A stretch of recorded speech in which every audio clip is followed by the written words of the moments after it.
Much to my mum's dismay, I would sit and make model heads out of plasticine and do lots of horrible little experiments in my room. Not on people, but just,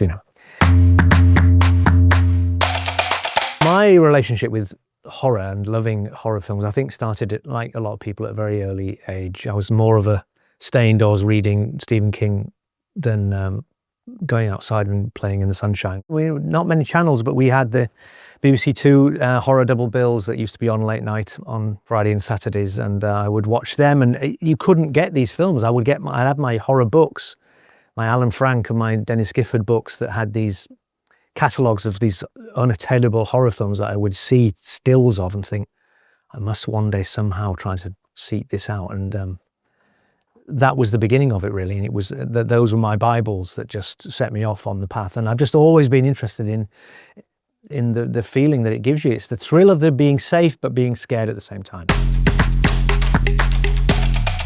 I think the link between comedy and horror is obviously very, it's close, and it feels like it's the same mechanics, and you're pulling on the same emotions in and of the moment of the release of the scare or the release of the joke and the punchline. If you listen to a horror film, of a screening of a horror film, there'll be the scare and there'll be a relief and laugh afterwards. And it's like someone has told you the punchline, you have that relief of the tension. So they're closely knit. And I think, to do both at the same time is a real skill, because you would think, on first thought, that they're not in the same world at all. But of course, life is absurdly dark and funny. And I think when some films get it right and you've got grave situations with people laughing, it's always a strange sort of pings you out of it, because it's real all of a sudden, and you really feel those moments of truth in that. And I think the best comedy horrors, they're not one thing or the other. They're just sort of in tandem with each other, and they slip out of each other's spheres seamlessly. And that's when I think you've got it right. But it's a hard thing to pull off. Either sometimes they're not scary enough or they're not funny enough. And both of those genres, I think, incite a lot of opinion from people. Straight drama, you watch it, passes you by, fine, no real comment, no one really minds. But if you tell someone this is funny and they don't find it funny, they're very affronted. And I think it's the same with horror as well. I didn't find that frightening at all. And you get a lot of high emotion, I think, because people have very personal and close ideas of what they deem to be the correct way to do it. I think you run the risk of putting yourself on the line when you do a horror or a comedy, because you're saying, I find this funny, but it's the only way to do it. Be true to what you think, and some people will follow you. I think you play with fire, because there is always the version of an idea that you've had that will deeply affect someone that might have had some incident happen to them that unlocks a memory that really upsets them.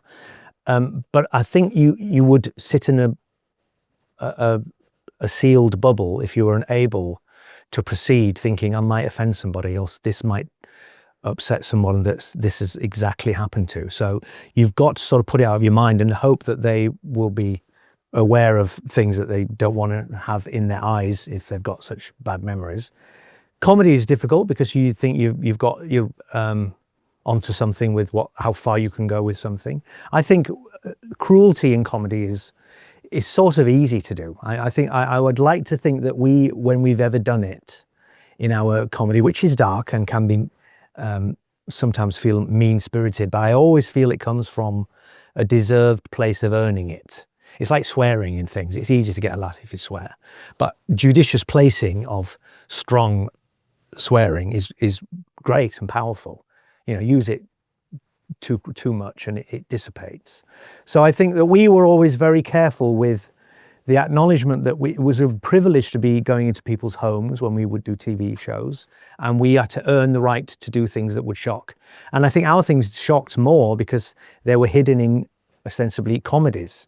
So we had great moments of drama that were as powerful as any BBC One drama, but they were smuggled away in this BBC Two comedy, and people are not geared up for it, so they feel a different emotion. They're thinking it's going to be a light thing, and our things oftentimes were not. So I think we always earned the right to do stuff, because I think we put the building blocks in place to have you care about our characters, and then what might happen to them really affects you. So I think you've got the stakes in the right place at that point in time to deliver what we always wanted to do. So we were fully aware of the emotions that we wanted to pull on, and I think we earned them.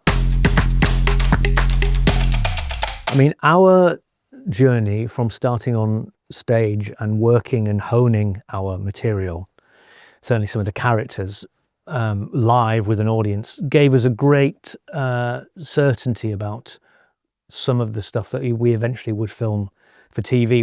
It was very sure of itself, because we'd done it so many times to live audiences, and we knew what worked and what didn't work. And I think that trajectory was great for us. It really helped us be more sort of sure of the material and what material to pick.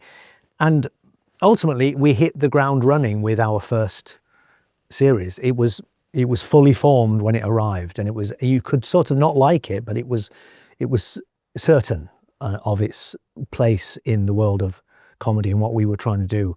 We never set out with an agenda of we're doing dark comedy. It was just what we found funny, but it sort of ended up being that was the place that we ended up occupying for so many years on TV. But I think it's great to test your stuff out. I mean, you can write in a room and never know how it will be perceived. It's not the only way to do it, because of course not all scripts can be performed live before you dare to film them. But as far as our trajectory was concerned, it was a great opportunity to try characters, and even sort of in embryo follow their journey to the TV, because we would, some of the characters in The League of Gentlemen, we did them week upon week, honing and changing the material and forming a little story with their characters.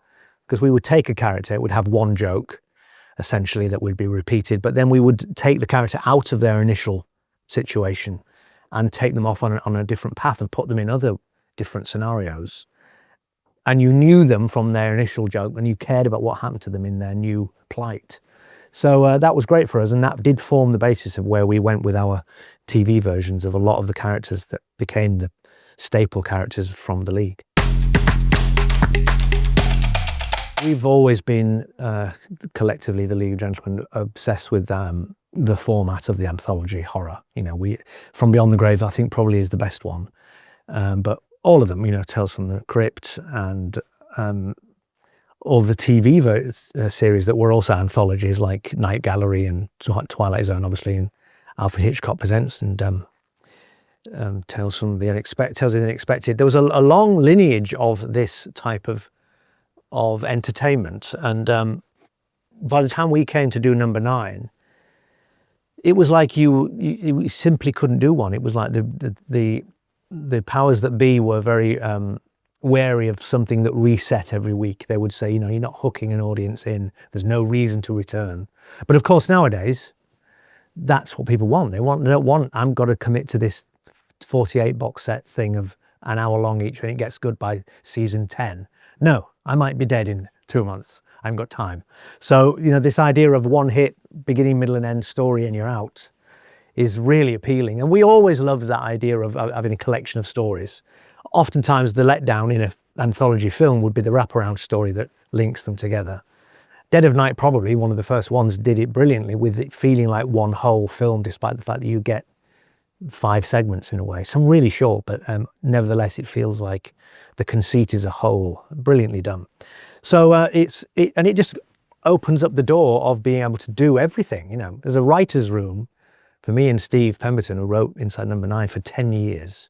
It was incredible because we got to do every possible tonally different thing that you could hope to achieve as writers. We tried so many different things, psychological horror and silly, very broad, silly things, and playing with the form of television as well, how to tell a story using the medium of TV. That became the big thing for us, that we almost played with the form. We did live episodes and silent episodes and reverse chronology episodes. So, and hopefully never too smugly, like it was just being clever for the sake of it. We always felt like we had an idea for the conceit to work within it.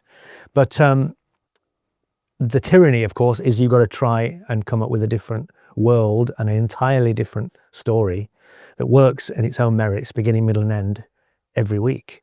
So you're doing 6 pilots essentially in a series of, and we did 55. So I feel like we've done a lifetime of ideas. And that was so freeing, but also became the horror of what haven't we done, and that becomes difficult after a while. You feel like especially if something where it's sort of IP is the twist. And that used to become annoying for us, that people think it's only about the twist, when actually, of course, all of our thinking in a room months before is for the story and where it's going, and not just the last 30 seconds that turn everything on its head. So it was difficult, but we're very proud of that. And I think in our hope that we've kicked the door down as far as more anthologies coming along, because people love them. That's the truth of it. No one cares what it is, as long as it's good.